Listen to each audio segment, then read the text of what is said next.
오늘 이 시간에는 본문의 말씀을 가지고요, 지도자의 조건이 무엇인가라고 하는 것을 다시 한번 또 생각해 보도록 하겠습니다. 미래학자인 톰 피터스라고 하는 분이 그렇게 얘기했어요. 20세기가 말하는 자의 시대였다고 한다면 21세기는 경청하는 리더의 시대가 될 것이다 라고 그렇게 했습니다. 또 여러분들 거의 대부분들은 그 성공한 사람들 7가지 습관이라고 하는 책을 읽어보신 분들이 계시겠지만, 이 책의 저자인 스티븐 코비는 그 책을 통해서 그렇게 얘기했어요. 성공하는 사람과 그렇지 못한 사람의 대화 습관에는 뚜렷한 차이가 있다.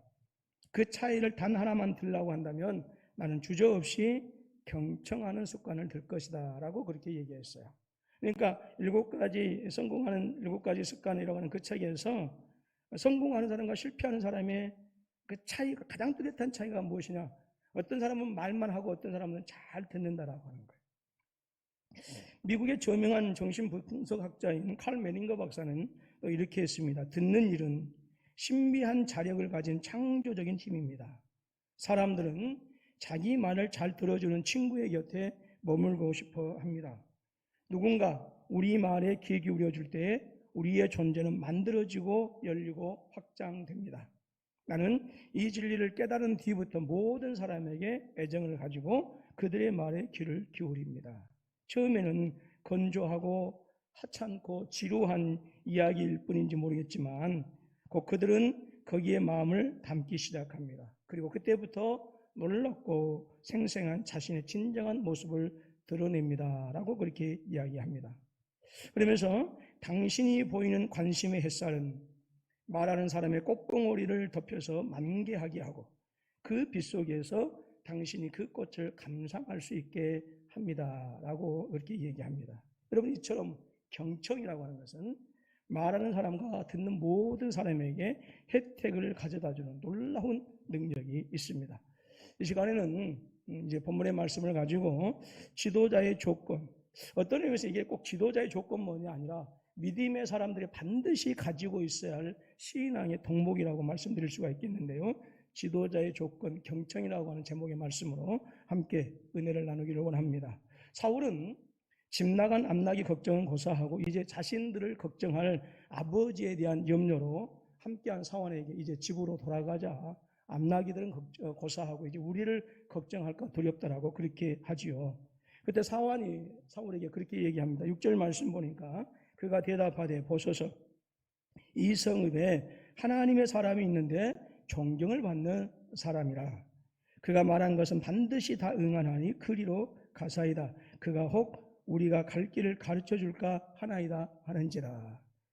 즉 집으로 바로 가지 말고 이 근처에 유명한 선지자가 있는데 그 선지자에 가서 물어봅시다. 그러면 우리가 어떻게 해야 될 것인가를 가르쳐 줄 것입니다 라고 그렇게 얘기해요. 그러니까 사울이 그렇게 반응하죠. 10절 말씀 보니까 사울이 그의 사원에게 이르되 내 말이 옳다, 가자 하고 그들이 하나님의 사람이 있는 성읍으로 가니라 합니다. 사울은 이미 우리가 알고 있는 것처럼 3일 동안 내내 집 나간 암나기들을 찾으러 에브라임 지파를 비롯해서 베냐민 지파의 곳곳을 샅샅이 살피고 다녔습니다. 또한 사울이 살핀 지역은 험하고 가파른 지경이었어요. 아무리 여러분 건장한 사람일지라도요, 험한 어떤 이런 그 낯선 그리고 이런 골짜기와 같은 그런 지경을 오르락내리락 한다라고 하는 것은 3일 정도면 지치기 마련이고 피곤하기 마련입니다. 더더구나 지금 사울의 마음에는 집에서 자신들을 걱정하고 있는 아버지에 대한 생각으로 가득하고 있습니다. 그래서 만사 제쳐놓고 지금 집으로 가야 되는 거예요. 3일 동안 안 가본 데 없이 에브라임 지파, 베냐민 지파 모든 지역을 다 가보았어요. 근데 어디에서도 이 집 나간 암나기들의 흔적을 찾을 수가 없었어요. 그래서 더 이상 포기해도 어느 누구도 이제 이 사울을 책망할 사람이 없습니다. 근데 사안이 또 그렇게 얘기하는 거예요. 하나님의 사람에게 가서 물어봅시다. 그 사람이 우리가 어떻게 해야 될 것을 가르쳐 줄 것입니다.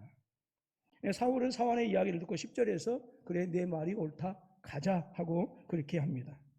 이 짤막한 이야기를 통해서 왕이 되기 이전에 사울에게서 정말 지도자에게 필요했던 그 지도자의 덕목을 우리가 발견할 수가 있는데요. 이미 말씀드린 것처럼 경청이다라고 하는 것이지요.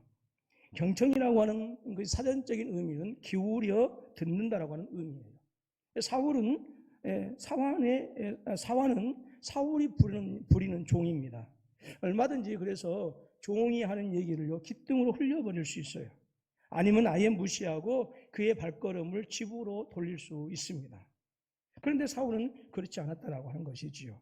자신보다 어리고 자신보다 신분이 보잘것없고 모든 면에서 볼 때 부족한 것뿐인 그러한 사람에 불과했지만 사울은 그 사환이 하는 이야기를 아주 신중하게 듣습니다. 그러면서 7절에서 그렇게 대답하지요. 사울이 그의 사환에게 이르되 우리가 가면 그 사람에게 무엇을 드리겠느냐? 우리 주머니에 먹을 것이 다했으니 하나님의 사람에게 드릴 예물이 없도다. 무엇이 있느냐 하니? 라고 대답합니다. 언뜻 보기에는 하나님의 사람에게 드릴 것이 없다라고 하는 문제로 고민하는 것 같지만 사울이 이렇게 고민하는 것은 그만큼 지금 사환의 이야기를 그냥 흘려버리지 아니하고 귀 기울여서 들었다라고 하는 얘기예요. 그리고 집으로 향하던 발걸음을 선지자가 거주하던 성읍으로 돌립니다. 근데 놀라운 것은 이 발걸음이 젊은 사울의 일생을 완전히 바꾸어 버리는 왕으로 가는 발걸음이 되게 했다라고 하는 거예요. 그런데 그 발걸음의 시작이 경청에서부터 있었다라고 하는 것이죠. 사울의 경청하는 모습은 이것뿐만이 아닙니다. 9장 25절 말씀 여러분 한번 읽어보시겠습니까? 자, 9장 25절입니다. 시작. 그들이 산당에서 내려 성읍에 들어가서는 사무엘이 사울과 함께 지붕에서 담마하고 그랬어요. 아마 여러분들이 성경을 읽을 때에 창세기부터 계시록까지 1189장을 읽으면 수없이 많은 감동이 되어지고 마음을 설레게 하고 도전이 되는 말씀들이 있을 거예요. 그 말씀 보면 뭐 빨간 걸로 노란 걸로 색칠도 하고 했을 것입니다. 당연히 저에게도 그런 구절들이 있지요. 그런데요, 1189장의 수없이 많은 그 말씀들 가운데 저는 제 가슴을 가장 설레게 하는, 그리고 기대하게 하는, 그리고 궁금하게 하는 구절이 있다고 한다면 사무엘상 9장 25절 말씀이에요.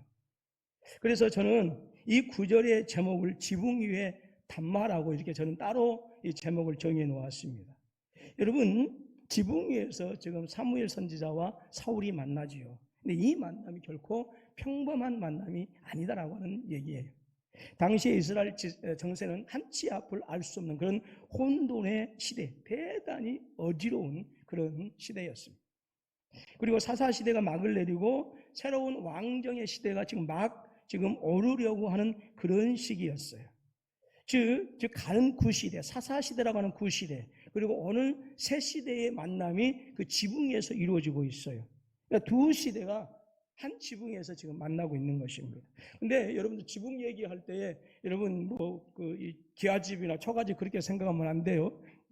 옛날 이스라엘 유대인들의 집은 마치 슬라브 국가 같은 그런 평평한 집이었습니다. 그리고 이 두 사람 중에 한 사람은 이스라엘의 영적 지도자인 대선지자 사무엘이고요. 또 한 사람은 이스라엘의 첫 번째 왕이 되어질 이 사울이라고 하는 사람입니다. 그리고 한 사람은 삶의 온갖 험한 풍상을 다 겪은 인생의 대선배이고요. 한 사람은 이제 인생의 정점을 향해서 힘차게 달려가는 그 사람의 만남이에요. 그러니까 이 만남이 결코 평범한 만남이 아니다라고 하는 것이죠. 저는 그 만남에서 도대체 무슨 대화가 오고 갔을까라는 생각을 하게 되어지면 대강은 어느 정도 짐작할 수는 있어요.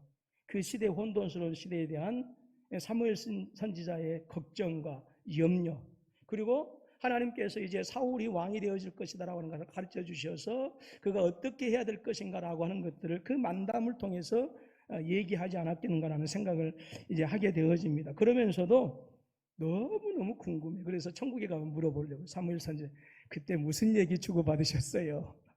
예. 분명히 이 지붕 위의 담화에서도요, 주로 말하는 사람은 분명히 사무엘 선지자였을 것 같아요.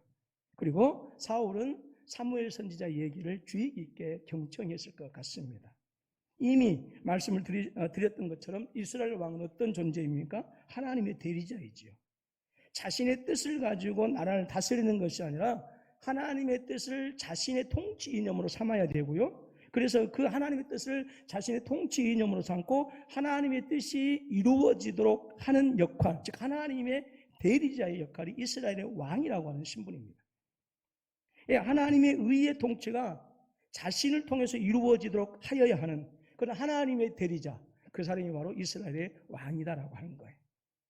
그렇기 때문에 무엇보다도 여러분, 이스라엘의 왕이 되어질 사람은요, 하나님의 말씀을 경청할 줄 아는 사람이 되어야 하는 것입니다. 만약 여러분 하나님의 말씀을 경청할 줄 모른다고 한다면요, 이 사람은 얼마든지 폭군이 될 가능성이 항상 도사리고 있었고요. 그리고 실제로 이스라엘 그 왕들의 역사를 보게 되어지면 하나님의 말씀을 그들이 경청하지 않았을 때는 마치 그들이 왕이 되어진 그것이 하나님의 심판을 받기 위해서, 진노를 받기 위해서인 것처럼 그렇게 달려가는, 멈추지 않는 폭주 기관차와 같은 모습을 열왕기상하에서 우리가 발견할 수가 있습니다. 사울이 그랬다라고 하는 것이죠. 왕이 되기 이전에 사울은 일개 하인의 소리도 경청한 사람이었어요. 근데 왕이 되고 난 이후에, 왕이 가져다준 그 권력에 취하고 난 후에는요, 어느 누구의 소리도 듣지 않는 사람으로 변해버리고 맙니다. 사울 왕의 통치가 점점 안정세를 이루어가고 있었어요.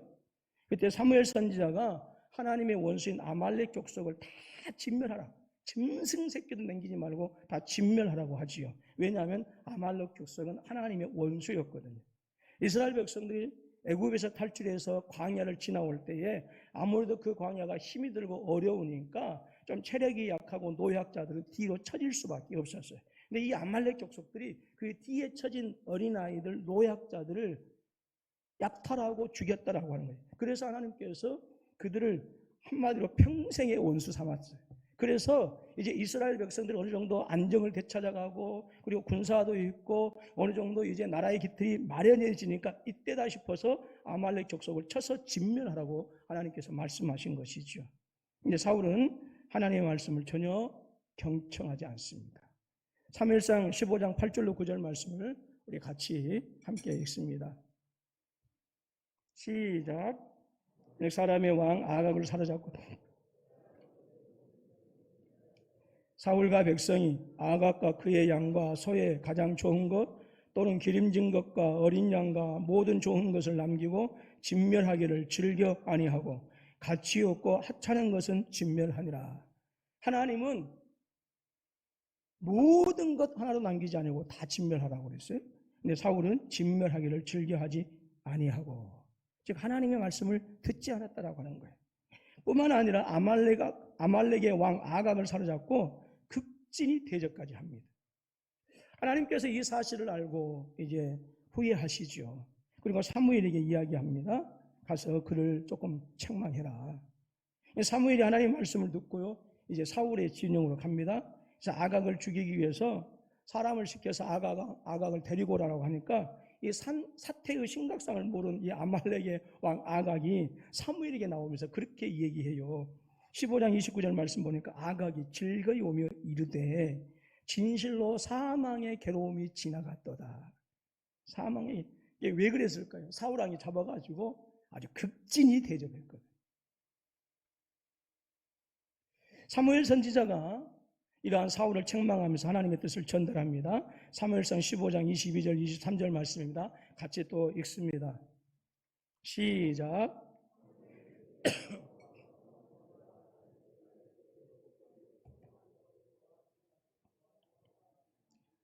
순종이 제사보다 낫고 듣는 것이 순양의 기름보다 나으니 이는 거역하는 것은 점치는 죄와 같고 안고한 것은 사신 우상에게 절하는 죄와 같음이라. 왕이 여호와의 말씀을 버렸으므로 여호와께서도 왕을 버려 왕이 되지 못하게 하셨나이다 하니라고 말씀하셨습니다. 사울이 하인에 불과할지라도 그의 말에 경청하였을 때는 하나님께서는 사울의 걸음을 왕이 되게 하는 그 길을 가게 하셨어요. 그러나 하나님의 말씀을 경청하지 않았을 때 사울의 걸음은 멸망의 길로 가게 하는, 그래서 그 길을 걸어가야 했습니다. 여러분, 하나님의 사람들에게 무엇보다 필요한 것은 여러분 하나님의 말씀을 들을 줄 아는 경청의 은혜가 있어야 되는 줄로 믿습니다. 우리 주님 예수께서 사람의 몸을 입으시고 세상에 오셨습니다. 죽기까지 복종하시고 저주의 십자가를 지셨어요. 그리고 죄와 사망 가운데 있는 저와 여러분들을 하나님의 자녀로 부르시고 우리를 교회로 세우시고 죄악이 가득한 이 땅에서도 오늘 저와 여러분들을 하여금 교회적인 존재로서의 삶을 살게 하셨어요. 왜 그랬을까요? 한 가지 목적이 있습니다. 예수님께서 당신의 제자들에게 가르쳐준 그 기도를 통해서 우리에게 가르쳐 주셨던 것처럼 하나님의 뜻이, 즉 하늘의 뜻이 이 땅에서 이루어지도록 하기 위해서 저와 여러분들을 바로 하나님의 사람으로 부르시고 이 땅에 교회를 세우시고 이 땅에서 교회적인 존재로 우리를 살아가게 하신 거예요. 여러분, 우리 주님께서 이 땅에서 사역을 하실 때 습관을 쫓아서 겟세마네 동산에서 기도하셨습니다. 다고다고 하기 위해서였을까요? 절대로 아닙니다. 우리 주님께서 습관을 쫓아서 기도하신 이유는 하나님의 음성을 경청하기 위해서였어요. 우리 주님은 십자가라고 하는 처절한 고통의 현장 속에서도요, 당신을 향하여 신음하는 한 강도의 처절한 소리를 외면하지 않고 듣습니다. 그리고 그 강도를 향하여 그렇게 말씀하시죠. 잠시 후에 내가 나와 함께 낙원에 있으리라. 히브리서 2장 18절 말씀에서 그렇게 말씀합니다. 그가 시험을 받아 고난을 당하셨은즉 시험받은 자들을 능히 도우실 수 있느니라. 또 히브리서 4장 15절로 16절에서 그렇게 말씀하셔요. 우리 같이 읽어볼까요? 히브리서 4장 15절로 16절입니다. 시작. 우리의 연약함을 동정하지 못하실 리가 아니요 모든 일에 우리와 똑같이 시험을 받으신 이로되 죄는 없으시니라. 그러므로 우리는 긍휼하심을 받고 때를 따라 돕는 은혜를 얻기 위하여 은혜의 보좌 앞에 담대히 나아갈 것이니라 그랬어요. 여러분, 2장 18절 말씀과 4장 15절 16절 말씀은 우리 예수님께서 이 땅에 오셔서 인간이 져야 할 모든 고통을 직접 감당하셨다라고 하는 것이죠. 직접 경험하셨다라고 하는 거예요. 왜 그러셨을까요? 이것은 바로 우리 주님, 우리 저와 여러분들의 모든 신음과 탄식과 아픔을 듣고 보시고 그리고 공감하기 위해서였다라고 하는 거예요. 바로 경청하기 위해서 주님께서는 높고 높은 보좌를 버리시고 낮고 낮은 이 땅에 오신 거예요. 그렇습니다. 여러분, 우리 하나님은 경청하시는 하나님이셔요. 여러분, 경청이라고 하는 단어는요, 기울경자가 있어요. 기울경자.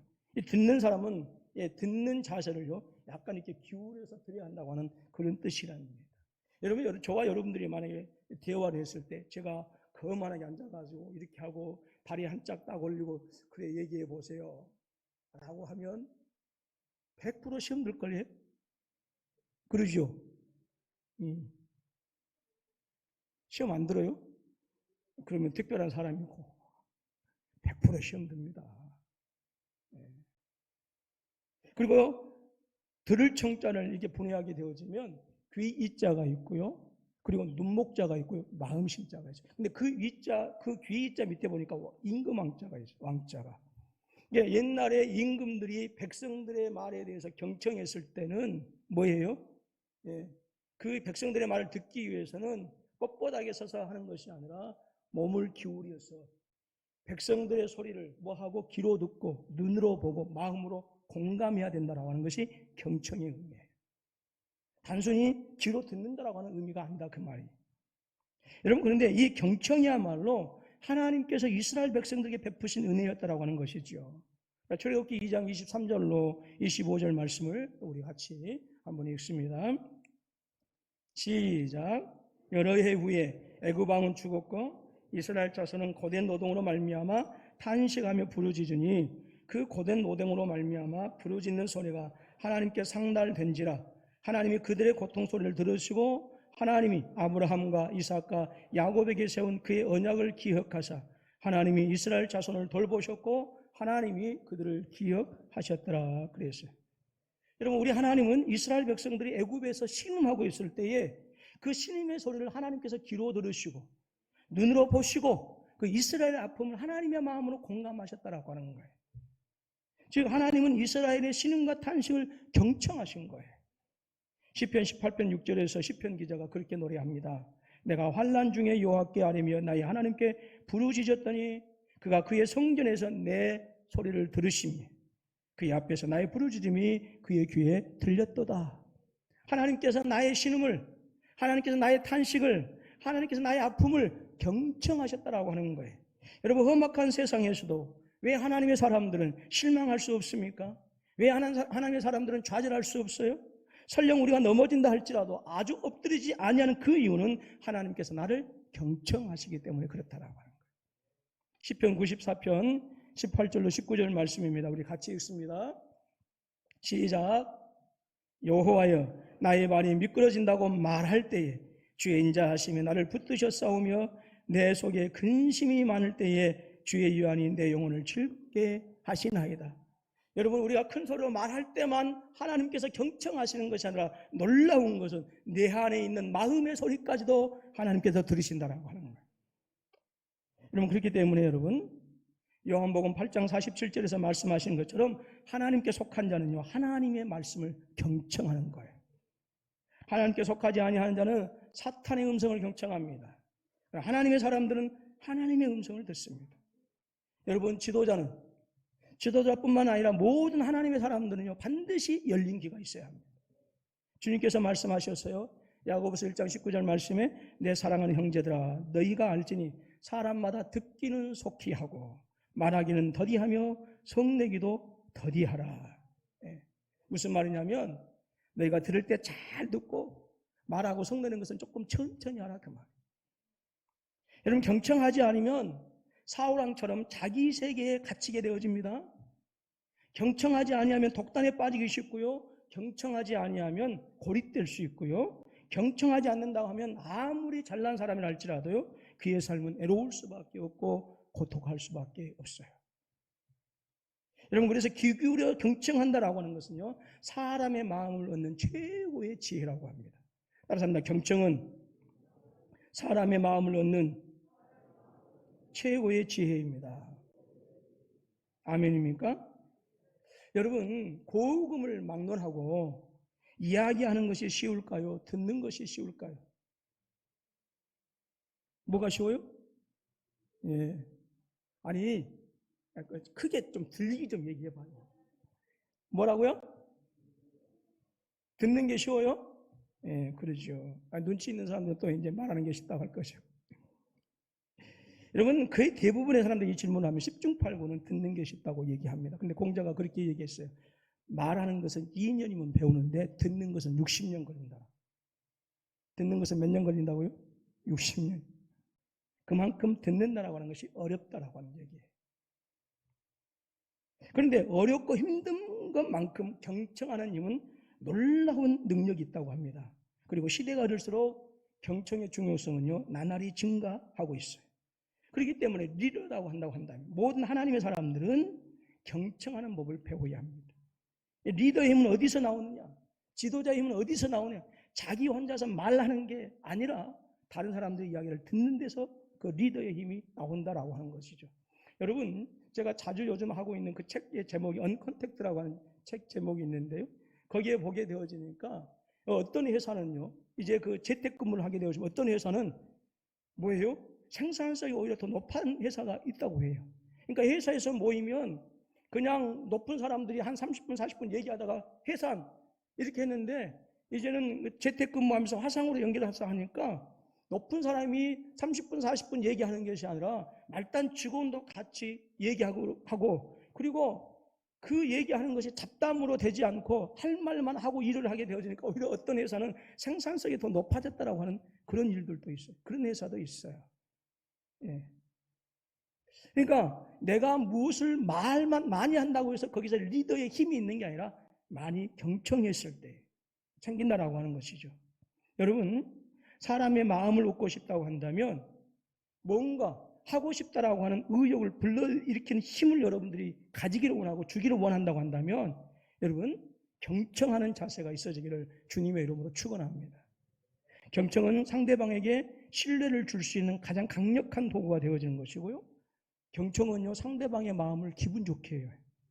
그리고 여러분, 설득은 경청에서부터 시작해요. 말 잘한다고 해서 설득되어지는 것이 아니라 상대방의 마음을, 상대방의 이야기를 듣는 것에서부터 설득이 시작이 되어진다라고 하는 거예요. 그래서 경청할 여력이 없는 리더는 절대로 성공할 수 없다라고 얘기합니다. 여러분, 담임 목사를 비롯해서 당회원들과 우리 안수 집사님들과 권사들뿐만 아니라 모든 부서에서 세움받는 성도들은 다 리더자들입니다. 그러한 리더자들은 교회 모든 성도들이 신바람이 나서 신명나게 일할 수 있도록 바꾸고 변화시켜야 되죠. 그렇다고 한다면 모든 리더자들은 모든 성도님들의 이야기를 하나하나 귀담아 들을 수 있어야 된다라고 하는 거예요. 특별히 하나님의 말씀을 경청하실 수 있기를 주님의 이름으로 축원합니다. 듣는 것이 성공의 첫 번째 조건입니다. 영국의 존경받는 정치가이자 소설가인 벤자민 디즈레일리라고 하는 분이 있습니다. 이분은 13살이나 연상이 되는 미혼모와 결혼했어요.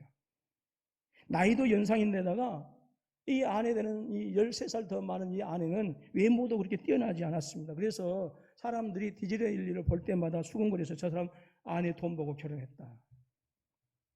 근데 심지어 이 아내는 제대로 아는 것도 없었다고 합니다. 한 번은 디즈레일리가 당시 그때 영국에서 인기 있었던 걸리버 여행기라고 하는 이 소설에 대해서 얘기해 주고 있으니까 다 듣고 나서 이 아내가 하는 말이 그렇게 이야기합니다. 저도 그분을 만나보고 싶어요. 그분 주소 좀 가르쳐 주세요. 라고. 그러니까 그만큼 아는 것이 없었다라고 하는 것이죠. 그런데 이런 아내를 디즈레일리는 정말로 사랑하는 거예요. 심지어 다시 태어나도 나는 지금의 아내와 결혼할 거라고 그렇게 말을 하고 다녔답니다. 그 비결이 무엇입니까? 그것은 그 아내의 경청하는 비결이었어요. 디즈렐리의 아내는 온갖 업무로 바쁘고 지쳤던 이 디즈렐리의 말을 처음부터 끝까지 경청해 주었고요. 그래서 디즈렐리는 그걸로 인해서 그렇게 행복했다라고 하는 거예요. 여러분, 다른 사람의 말을 들어주는 것은요, 관심의 표현이고요, 마음을 얻는 방법입니다. 먼저는 나와 가장 가까운 사람들의 말부터 먼저 들어주는 그런 훈련이 있으시기를 바랍니다. 특별히 5월은 가정의 달입니다. 죄송하게도 우리 성도님들 가정에서 보게 되어지면 뭐 자녀관계, 부부관계가 그렇게 별로 껄끄러운 아름다운 분들은 대단히 많이 계시지만 그런 분에도 불구하고 불편한 분들이 가끔 계신 것을 봅니다. 즉 가족끼리의 관계 때문에 힘겨워하신 분들이 계세요. 근데 여러분, 자칫 내 말만 하게 되어지면 그 관계는요, 더욱더 돌이킬 수 없는 관계로 이어질 수 있다라고 하는 거예요. 그래서 먼저 경청하실 수 있기를 주님의 이름으로 축원합니다. 그래서 아내의 이야기를 끝까지 들어줘요. 그리고 남편의 이야기 중간에 끊어버리고 싶지만 끝까지 참고 들어주셔요. 어떻게 하라고요? 그리고 자녀들이 얘기할 때는 공감해 보시고, 그리고 부모님들의 이야기에 귀 기울여 보시기 바랍니다. 여러분 아내들이요, 여러분의 남편이 행복할 때 여러분도 행복해요. 남편들이요, 여러분의 아내가 행복할 때 남편도 행복합니다. 내 아멘이 왜 그렇게 작아요? 다 홀로 살아요? 따라서 합니다. 남편이 행복하면 내가 행복하고, 아내가 행복하면 남편은 더 행복하다. 믿습니까? 예. 이거 어떻게 해야 돼요? 행복하려면 경청에 들어줘야 돼요. 이렇게. 근데 이게 잘 안 되더라고. 내가 어떻게 여기서 나와도 끝까지 참는 거예요. 참아야 돼. 끝까지 들어야 돼요. 남편의 이야기를 듣지 않고, 아내의 이야기를 듣지 않고, 내가 행복해질 수 있다? 아니야. 말도 안 된 것 같지만 들어줘요. 그래. 끄떡끄떡 해줘. 경청은 귀로 듣고, 눈으로 보고, 마음으로 공감해준다고 해서. 여러분, 이게 있어지면 분명히 이전보다 더 아름답게 여러분의 가정이, 교회가 회복되어진 줄로 믿습니다. 경청은 귀로 듣고, 눈으로 보고, 마음으로 공감하는 거예요. 근데 이것은 지도자들의 조건일 뿐만 아니라 모든 성도들이 이 땅에서, 우리의 가정에서, 산업과 기업터에서, 교회에서 하나님의 은혜를 더욱더 부유하게 누릴 수 있는 하나님의 마음, 하나님의 품성이 바로 경청입니다. 여러분, 부디 이 은혜가 가득하셔서 여러분들이 보여주는 그 관심의 햇살이 여러분들과 함께 하실 그 사람들의 꽃봉오리를 덮어주는 아름다운 역사가 있어지기를 원하고요. 그래서 여러분들이 그 관심의 햇살이 다른 사람들의 꽃봉오리를 덮어주게 되어진다고 한다면 그곳에서 뭐 하는 거예요? 꽃봉오리가 만개하게 되어지고, 우리가 그 꽃을, 피는 꽃을 보면서 우리가 정말 예쁘다, 그 꽃을 보면서 마음에 행복함이 있는 거죠. 우리가 관심을 가지고 경청해주고 그렇게 할 때에 우리 안에 또 사랑하는 남편, 자녀들에게서 성도에게서 피어나는 은혜의 꽃들을 보면서 우리가 또한 함께 은혜를 누려가게 될 줄로 믿습니다. 여러분, 힘들고 어려운 시대이죠. 사람들은 자기의 말을 들어주기를 원해요. 여러분, 오늘 저와 여러분들이 세상의 얘기도 들어줄 수 있고요, 성도의 이야기를 들어줄 거예요. 다 중요한 것은 남편의 얘기도 들어주고 아내의 얘기도 들어주고 자녀들의 얘기도 성도들의 얘기도 들어주셔서 이 세상 서로 위로하고 격려해주고 어려운 시대를 함께 극복해 나가는 이 시대의 진정한 지도자가 되어지는 저와 여러분들이 되실 수 있기를 주님의 이름으로 축원합니다.